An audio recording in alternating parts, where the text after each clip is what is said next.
put out a statement that pushed back on that story, particularly the parts of it having to do with what the story said about the Mueller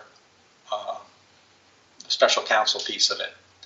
So they seem to be saying that Cohen didn't come in and reaffirm something they already knew. That wasn't really accurate. And the fact that they have all this corroborating evidence that Trump directed Cohen to lie, that's also not accurate. They don't say it's untrue. They just say it's not accurate. And there's a few other kind of fuzzy words in Peter Carr's statement. Like, he says something like the characterization of what was said about the special counsel. Fuzzy kind of words like that make you wonder exactly what they're talking about. BuzzFeed requested Mueller to be more specific. I don't know that, if BuzzFeed has talked to special counsel behind the scenes or not, but as late as last night, BuzzFeed reaffirmed their story. They reconfirmed what they learned from their two sources. Their sources were federal law enforcement officials. A lot of people are saying that one of the reasons that Mueller pushed back is because they didn't want to give the public and the president the impression that these two sources worked for Mueller, even though they didn't deny it. I suppose it's possible that these two federal law enforcement officials could say work for the FBI, or perhaps they work in some capacity with the Southern District of New York. Remember that the Southern District of New York were the prosecutors that raided Michael Cohen's apartment and businesses and got a treasure trove of data from that. Is it possible that the evidence for this lie was somehow in that trove? And if it was, you'd think that the SDNY would have passed that back to Mueller. The other reason that Mueller, according to a Washington Post report, the reason why it took Mueller 24 hours to respond to the BuzzFeed article was because they were going through their evidence again to make sure that BuzzFeed wasn't right, that they didn't have this corroborating evidence. And they couldn't find it. And so that was enough impetus for them to put out their statement pushing back. So is there, it's a lot of unclear things on this about like really what Mueller was responding to. And Ben Smith, the editor of BuzzFeed News, was really all over cable news, especially on Friday night, kind of saying that we stand by our reporting on this, which is a little bit rare, especially when the special counsel in the situation comes out and denies this.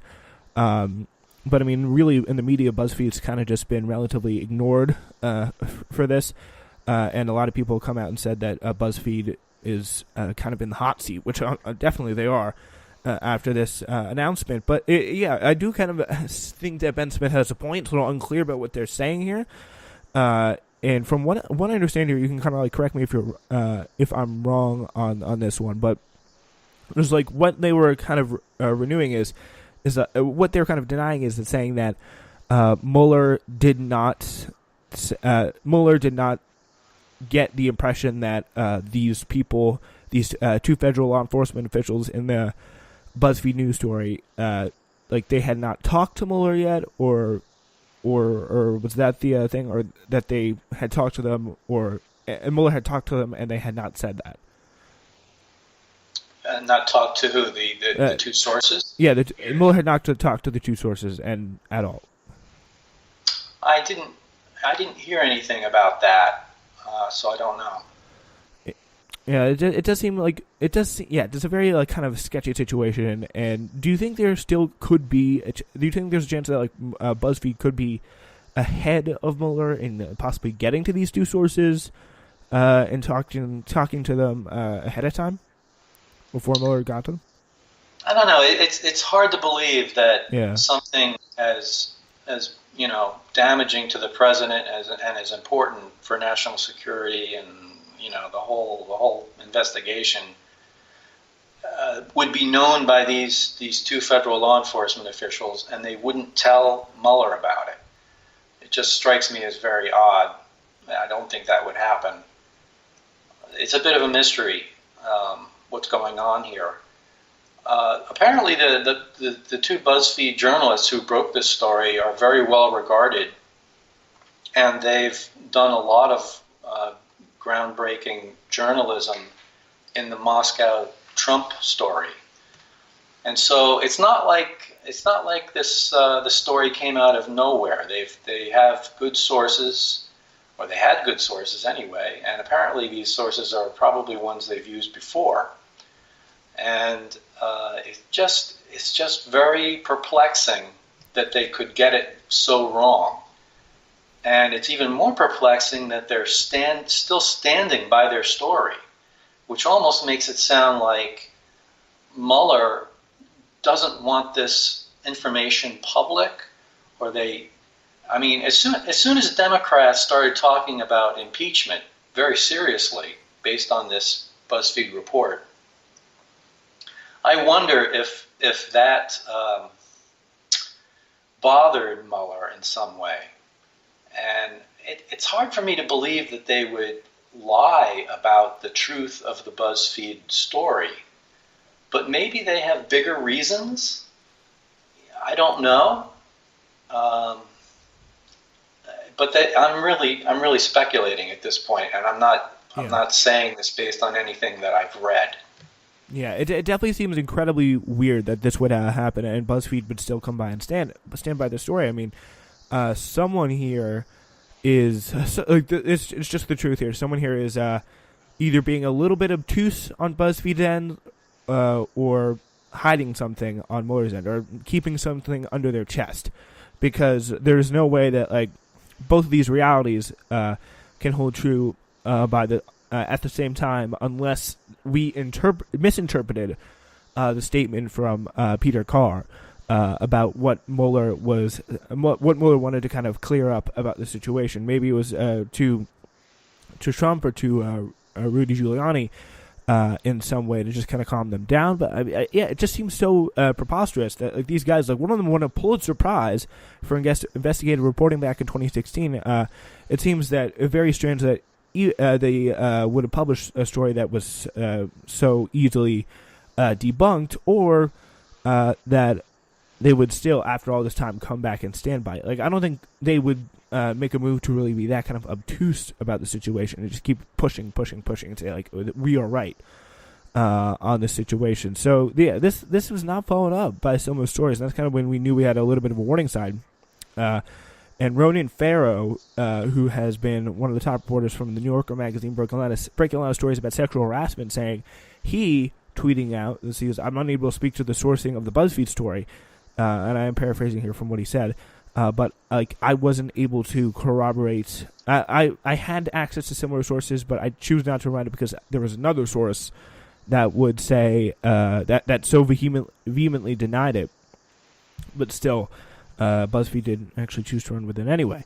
So that Trump obviously called it a disgrace to the country, and this is, again, another one, really one of the areas where time will tell on this situation. So BuzzFeed's findings were attributed to two unnamed federal law enforcement officials, as we said before, with knowledge of the special counsel's investigation.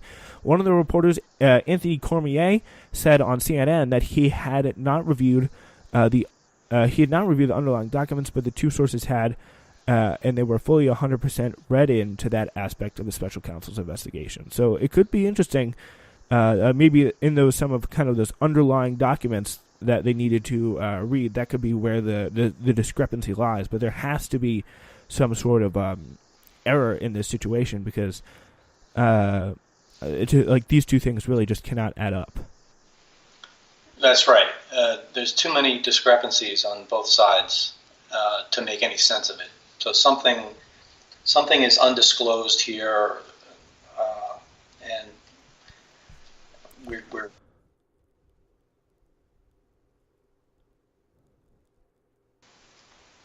All right, it looks like you just cut out a little bit there, Glenn.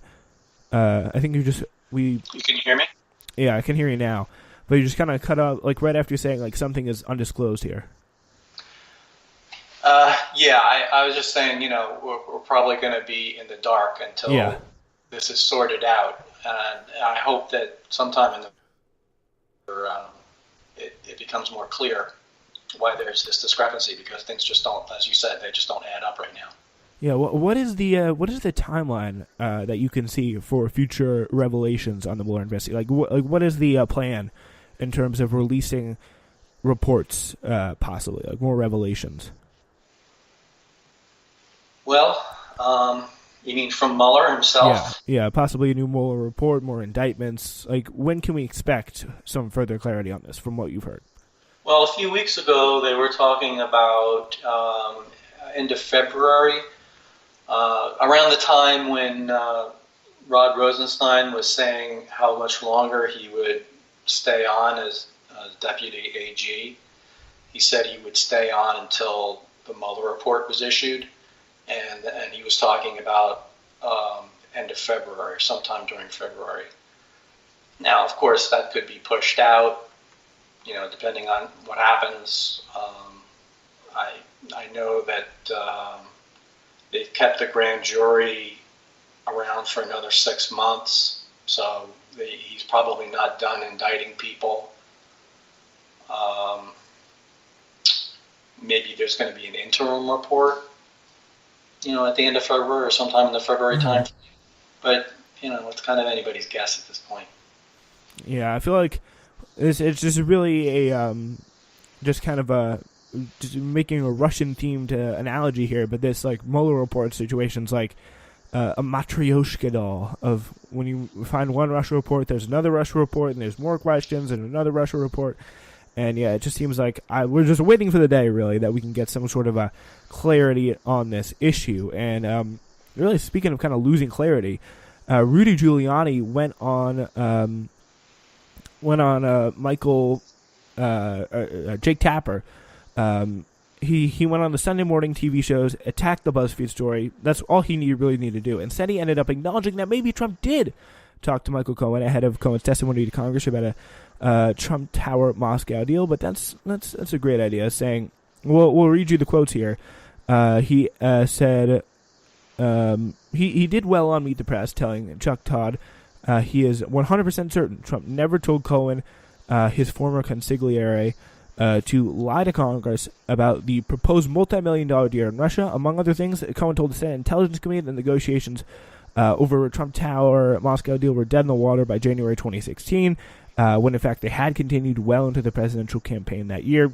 He added, to answer your question categorically, I can tell you the counsel to Michael Cohen throughout the entire period was tell the truth. We thought he was telling the truth. I still believe he may have been telling the truth when he testified for Congress.